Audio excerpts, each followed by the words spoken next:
ঘুম আমরা সকলেই খুব ভালোবাসি, কিন্তু আপনাকে যদি কোনো আরামদায়ক বেডে ঘুমোতে দেওয়া হয় আপনি কি হাতছাড়া করবেন? তো হ্যালো বন্ধুরা, আজ আমরা পৃথিবীতে থাকা এমনই কয়েকটি বেড নিয়ে আলোচনা করব যেগুলি আমাদের ডেইলি ব্যবহার করা বেডগুলি থেকে অনেকটাই আলাদা। তো চ্যানেলে যারা নতুন প্লিজ চ্যানেলটিকে সাবস্ক্রাইব করে পাশে থাকা বেল আইকনটি ক্লিক করে দিন।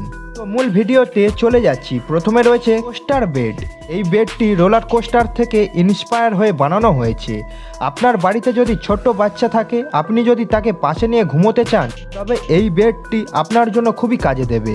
এই বেডটির উপরে আপনার বাচ্চারা শুতেও পারবে, তার সাথে সাথে খেলা করার মজাও নিতে পারবে। যদিও এই বেডটি ঘুমানোর জন্য নয়, শোকেস বানানোর জন্য তৈরি করা হয়েছিল।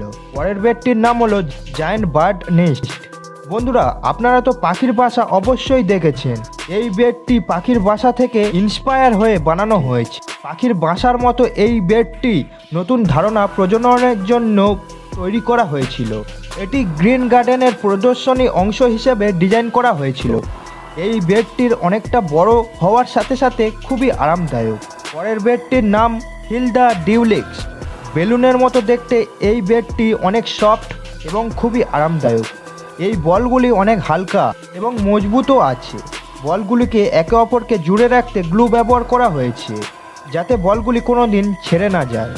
পরের বেডটি হলো ফেটাল পজিশন বেড। এই বেডটি শুধুমাত্র সিঙ্গেল লোকের জন্য ডিজাইন করা হয়েছে।